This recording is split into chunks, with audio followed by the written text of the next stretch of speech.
Lesson 3. Solves. It matters because all efforts at compromise failed to end the sectional differences over slavery between the North and the South. The outcome of the 1860 election triggered a showdown and the first shots of the Civil War. The election of 1860. Guiding question: how did the South react to the election of a Republican president? John Brown's raid on Harper's Ferry was a turning point for the South. Southerners were worried by the idea that Northerners would try to arm enslaved people and encourage them to rebel.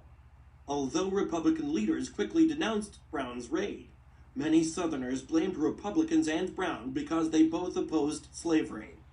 As one Atlanta newspaper noted, "We regard every man in our midst an enemy to the institutions of the South who does not boldly declare that he believes African slavery to be a social, moral, and political blessing." The Democrats split. In April 1860, with the South in an uproar, Democrats held their convention in Charleston, South Carolina, to choose their nominee for president. The debate over slavery in the territories finally tore apart the Democratic Party. Northern delegates wanted to support popular sovereignty, while Southern delegates wanted the party to uphold the Dred Scott decision. They also wanted to endorse a federal slave code for the territories. Stephen A. Douglas was not able to get the votes needed to be nominated for president, but neither was anyone else. In June 1860, the Democrats met again. Douglas's supporters in the South had organized delegations to ensure his nomination. The original Southern delegations objected to this and walked out. The remaining Democrats then chose Douglas to run for president. The Southern Democrats who had walked out organized their own convention. They nominated the current vice president, John C. Breckinridge of Kentucky. Breckinridge supported the Dred Scott decision and agreed to endorse a federal slave code for the territories. This split improved the Republicans' chances to win the election. Some Southerners may have intended this, hoping that a Republican win would convince Southern states to secede. Others, including many former Whigs, feared for the Union. They created the Constitutional Union Party and campaigned on a position of upholding both the Constitution and the Union.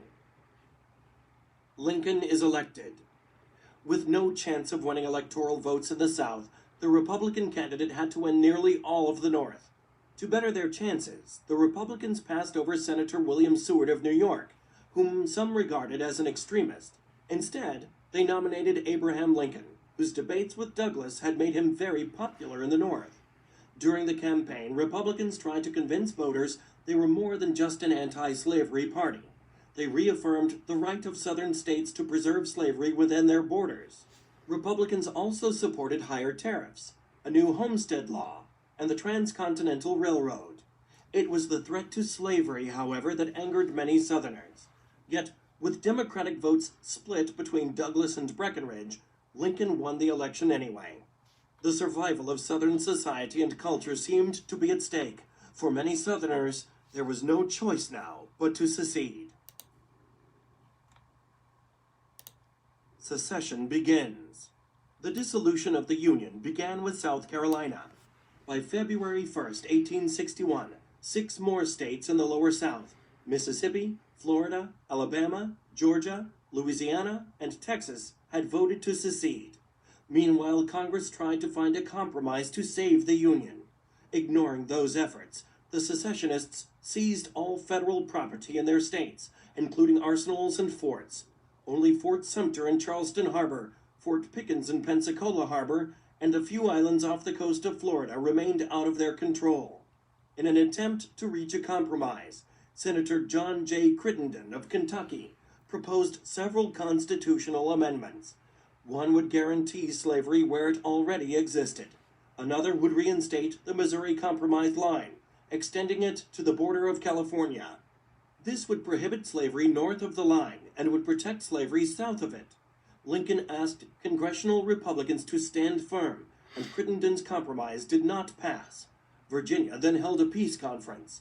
None of the secessionist states attended. The plan they developed was defeated in Congress. Founding the Confederacy. In February 1861, the seceding states met in Montgomery, Alabama. They declared themselves to be a new nation. the Confederate States of America, or the Confederacy, as it became known. They drafted a constitution based largely on the U.S. Constitution, but with some important changes. It declared that each state was independent and guaranteed slavery in Confederate territory. It banned protective tariffs and the international importation of slaves. It also limited the presidency to a single 6-year term. The delegates chose Jefferson Davis, a former senator from Mississippi, as president. Progress check. Identifying. How did the split of the Democratic Party affect the outcome of the election of 1860? The Civil War begins. Guiding question. Do you think it is ever appropriate for the government to declare martial law? In his inaugural address on March 4, 1861, Lincoln spoke directly to the seceding states. He repeated his commitment not to interfere with slavery where it existed, yet he insisted that the union of these states is perpetual. Lincoln did not threaten the seceded states, but he said he intended to hold, occupy, and possess federal property in those states. Lincoln also encouraged reconciliation. Primary source. In your hands, my dissatisfied countrymen, and not in mine, is the momentous issue of civil war. The government will not assail you. You can have no conflict without yourselves being the aggressors. We are not enemies, but friends. We must not be enemies. Though passion may have strained, it must not break our bonds of affection. From Lincoln's first inaugural address, March 4th, 1861. Fort Sumter falls. In April, Lincoln announced that he would send a ship to resupply Fort Sumter. Confederate President Jefferson Davis faced a difficult decision. Leaving the federal troops in Charleston Harbor was unacceptable, but firing on the supply ship would surely lead to war. He decided to capture the fort before the ship's arrival. Confederate leaders sent a note to Major Robert Anderson, Fort Sumter's commander, demanding the surrender of the fort. When they were refused, the Confederates bombarded the fort for 33 hours until Anderson and his men finally surrendered. The Civil War had begun. The Upper South secedes. After the fall of Fort Sumter, President Lincoln called for 75,000 volunteers to serve in the military for 90 days.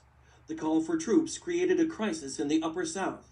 Here many people did not want to secede, but faced with the prospect of civil war, believed they had no choice.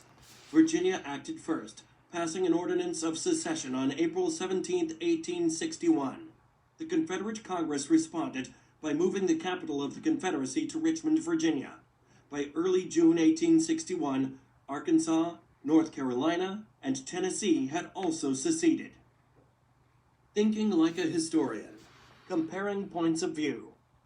Some historians argue that most secessionists believed in the constitutionality of their actions.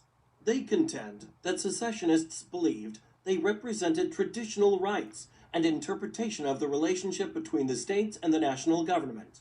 Slavery may have been the fundamental issue that divided the North and the South, but many Southerners felt that the North had violated the compact embodied by the Constitution. Secession may have amounted to a defensive counter-revolution against Republican hostilities toward the South's interests.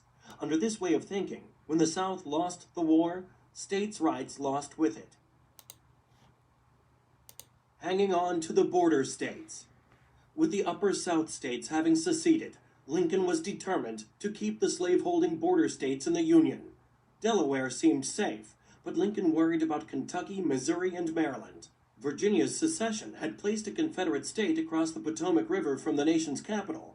If Maryland seceded, Washington, D.C. would be surrounded by Confederate territory. To prevent Maryland from seceding, Lincoln imposed martial law in Baltimore, where angry mobs had already attacked federal troops. Under martial law, the military takes control of an area and replaces civilian authorities, and it suspends certain civil rights. Kentucky stayed neutral until September 1861, when Confederate forces occupied part of the state. The invasion angered many Kentucky legislators, who now voted to fight the Confederacy. This decision led other Kentuckians who supported the Confederacy to create a rival government and secede. Missouri worried Lincoln too. Although many Missourians sympathized strongly with the Confederacy, its convention voted overwhelmingly against secession. A struggle then broke out between pro-Unionist forces and a pro-Confederate militia led by Governor Claiborne F. Jackson. In the end, Missouri stayed with the Union, with the support of federal forces. From the beginning of the Civil War, Lincoln had been willing to take political, even constitutional risks to preserve the Union. Now the issue of its preservation shifted to the battlefield.